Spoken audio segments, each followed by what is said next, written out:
Life, death, revelations revealed. I resolve to sit for a moment in the darkness of the early hours of this morning come. I resolve to sit, pray, and watch my breath. Such beauty in the rhythm. In, out, naturally, without effort. I resolve to be present, simply watching the shadow of my pen on paper, the flow of breath, the beauty of flow, a sip of life, a sip of water, a sip of life. Here, now, essence, beauty, resolved. It just occurs to me as I think about the birth of my great nieces to come to the world in the weeks ahead, and also think about the sunset of my mother's life. The beautiful similarities of life and death had never occurred to me before. We are certain or hopeful that after a gestation of 9 months, a child is born into the world. For a natural birth, we are never sure of the exact date. Sometimes the gestation period is abruptly ceased and a C-section performed, or a hardship may put a strain on the womb and the baby is delivered into the world a few days or weeks earlier than planned. Nevertheless, there is uncertainty and joy. Similarly, one knows that a person's average lifespan is around 80 or 90 years, but one does not know the exact day. At times, lives are abruptly seized with an accident or occurrence. Otherwise, naturally, life is seized. For some reason, usually there is no laughter around death, although in reality there should be joy, for we are returning to the source, to the grand womb, to the light. A baby is washed and cleaned off of the things on the body that helped in the womb, but no longer necessary here. A person's body after death is also washed, as if washed off of the residue of life. The baby is wrapped in the blanket, all covered and handed to the mother. The body of the deceased is also wrapped, usually in a white cloth, before the body is handed to the arms of Mother Earth. In reality, the baby terminates life in the womb and comes to the world for some worldly experiences. Let's remember, the baby was simply a seed in formation, in gestation, here for a duration.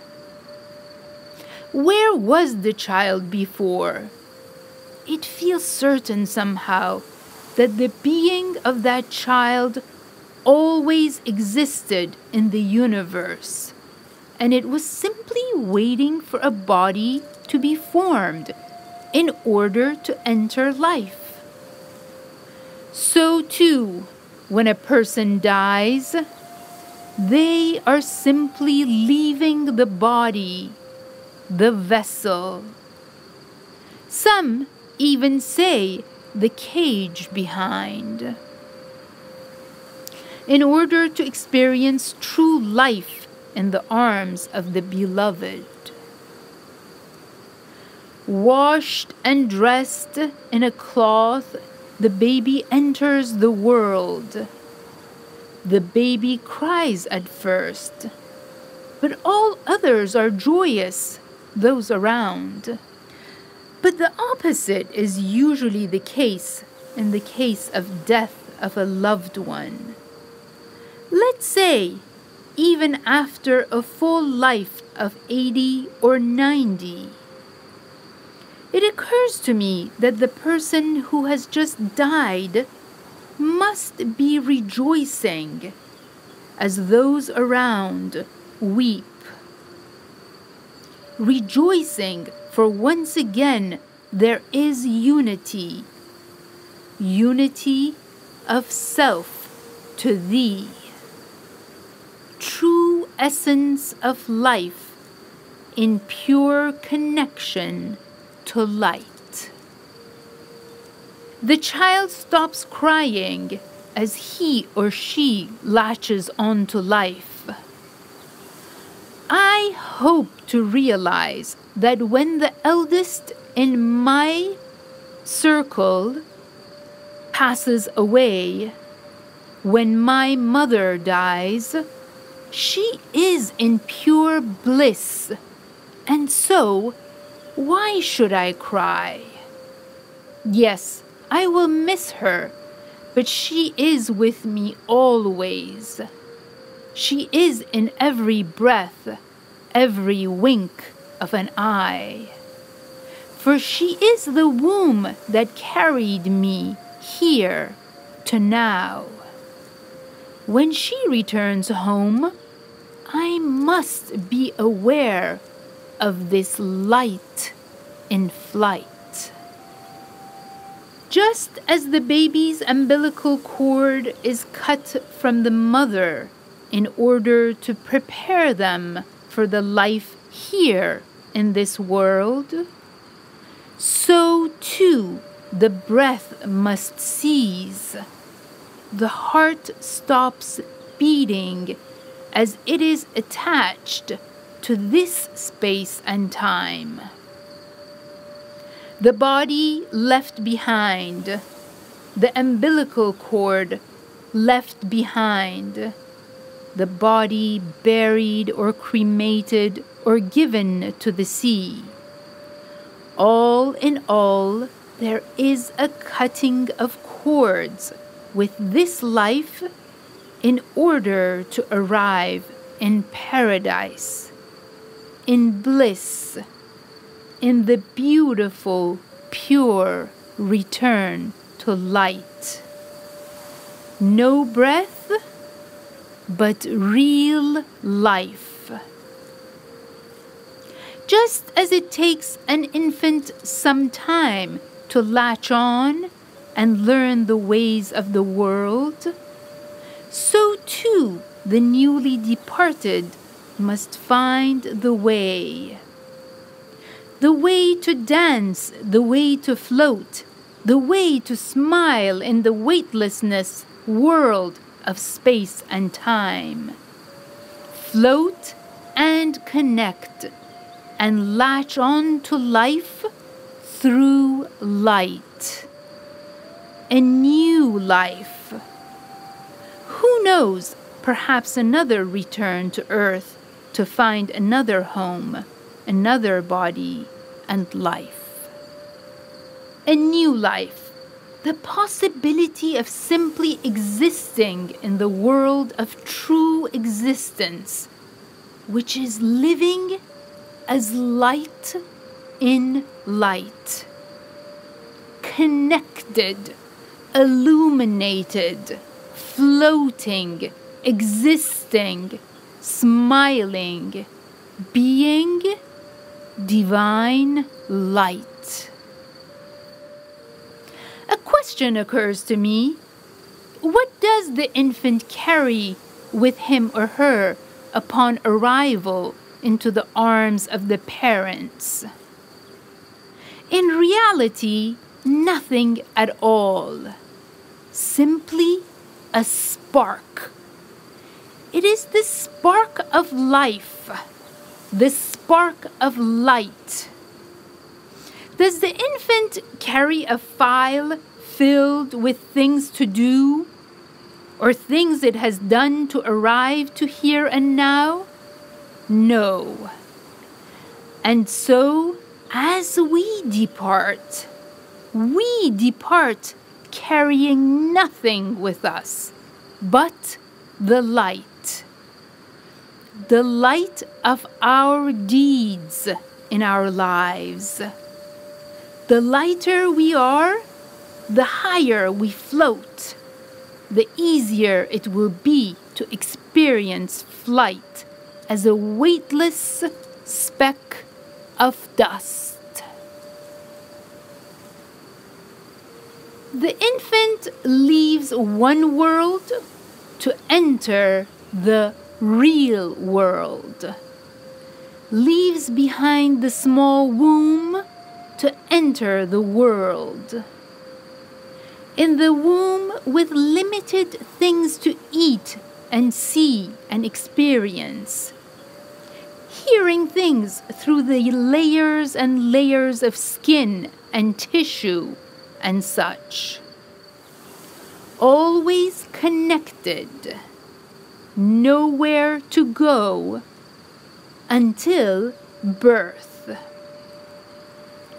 Endless possibilities of seeing, hearing, experiencing, growing, walking, running, boating, biking, fishing, climbing, reaching new heights, worldly heights. And if aware, looking within for true heights. So too, the person who dies to this world is in fact flying to a world of no limits, no boundaries. Everything is grander, so grand beyond thought or belief. No borders, colors iridescent and light. Love pure and divine. True heights. Ones that do not limit a person to worldly goods or monetary gains. The essence of a human being in being human. Such truth revealed.